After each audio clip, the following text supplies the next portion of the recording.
Hey everyone, welcome back to my another new video. ಈ ವಿಡಿಯೋದಲ್ಲಿ assistant court secretary ರಿಕ್ರೂಟ್ಮೆಂಟ್ನ ಬಿಟ್ಟಿದ್ದಾರೆ.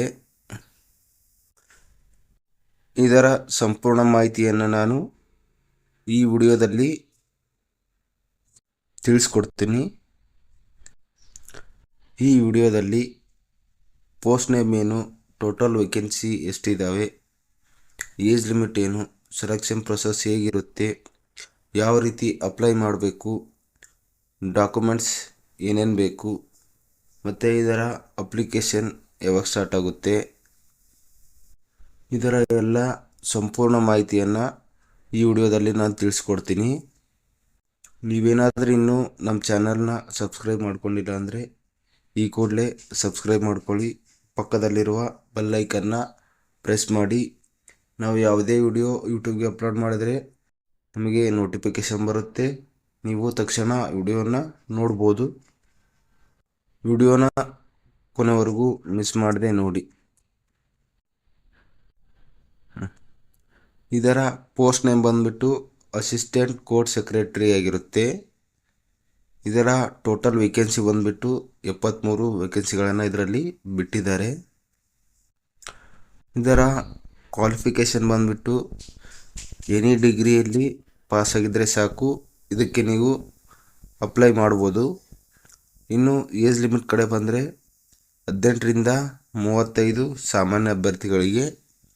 ಇನ್ನು ಏಜ್ ರಿಲ್ಯಾಕ್ಸೇಷನ್ ಬಂದುಬಿಟ್ಟು SC/ST ಅವರಿಗೆ 5 ವರ್ಷ, OBC ಅವರಿಗೆ 3 ವರ್ಷ, PWBD ಅವರಿಗೆ 10 ವರ್ಷ ಏಜ್ ರಿಲ್ಯಾಕ್ಸೇಷನ್ ಇದೆ.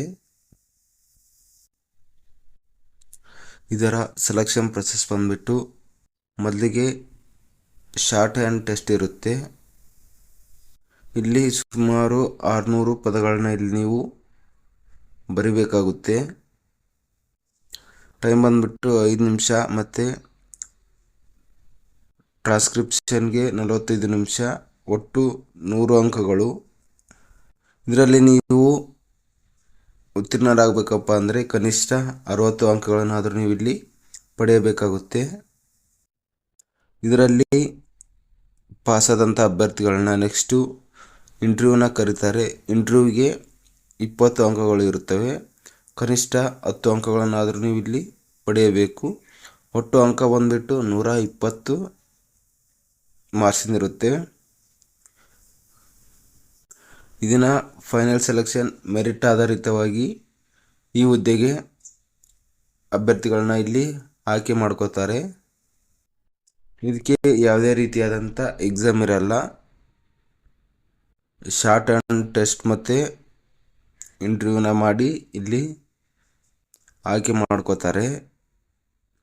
ಇನ್ನು ನೆಕ್ಸ್ಟ್ ಬಂದುಬಿಟ್ಟು ಇದನ್ನು ಯಾವ ರೀತಿ ಅಪ್ಲೈ ಮಾಡಬೇಕಪ್ಪ ಅಂದರೆ, ನಿಮ್ಮ ಬ್ರೌಸರನ್ನು ಓಪನ್ ಮಾಡಿಬಿಟ್ಟು judiciary.karnataka.gov.in ಅಂತಂದ್ಬಿಟ್ಟು ಸರ್ಚ್ ಮಾಡಿ, ಅದನ್ನು ಅಲ್ಲಿ ಓಪನ್ ಮಾಡಿ ನೀವು ಅಪ್ಲೈನ ಮಾಡ್ಬೋದು.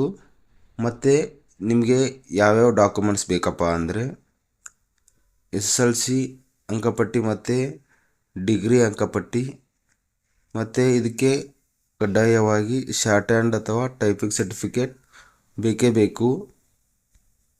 ಅದಾದ ನಂತರ ಜಾತಿ ಮತ್ತು ಆದಾಯ ಪ್ರಮಾಣ ಪತ್ರ ನಿಮಗೆ ಕೇಳಿದ್ದಲ್ಲಿ ಅದನ್ನು ನೀವು ಅಲ್ಲಿ ಅಪ್ಲೋಡ್ ಮಾಡಬೇಕಾಗುತ್ತೆ, ಇಲ್ಲಪ್ಪ ಅಂದರೆ ಬೇಡ.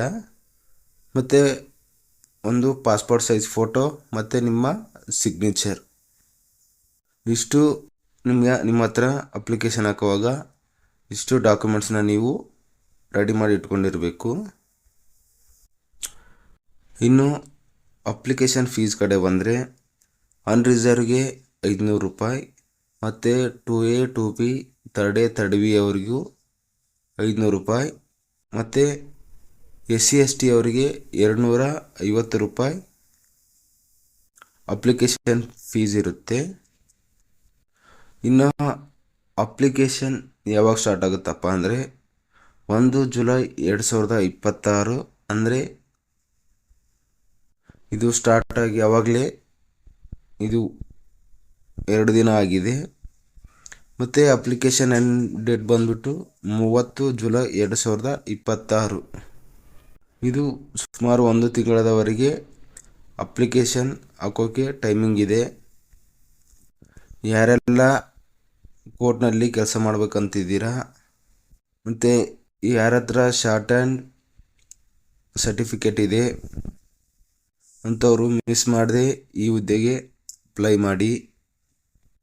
ಈ ವಿಡಿಯೋ ನಿಮಗೆ ಉಪಯುಕ್ತವಾಗಿದೆ ಅಂತ ಅಂದ್ಬಿಟ್ಟು ನಾನು ತಿಳ್ಕೊಂಡಿದ್ದೀನಿ. ಈ ವಿಡಿಯೋ ನಿಮಗೇನಾದರೂ ಇಷ್ಟ ಆಗಿದ್ದರೆ ಲೈಕ್ ಮಾಡಿ, ನಿಮ್ಮ ಫ್ರೆಂಡ್ಸ್ಗೆಲ್ಲ ಶೇರ್ ಮಾಡಿ, ಹಾಗೆ ಸಬ್ಸ್ಕ್ರೈಬ್ ಮಾಡಿ. ಪಕ್ಕದಲ್ಲಿರುವ ಬೆಲ್ ಐಕನ್ ಕೂಡ ಆಲಲ್ಲಿ ಇಟ್ಕೊಳ್ಳಿ. ನಾವು ಯಾವುದೇ ವಿಡಿಯೋ ಅಪ್ಲೋಡ್ ಮಾಡಿದ ತಕ್ಷಣ ನಿಮಗೆ ನೋಟಿಫಿಕೇಷನ್ ಬರುತ್ತೆ. ನೀವು ತಕ್ಷಣ ವಿಡಿಯೋವನ್ನು ನೋಡ್ಬೋದು. ವಿಡಿಯೋನ ಕೊನೆವರೆಗೂ ನೋಡಿದ್ದಕ್ಕೆ ಎಲ್ಲರಿಗೂ ಧನ್ಯವಾದಗಳು. ಜೈ ಹಿಂದ್.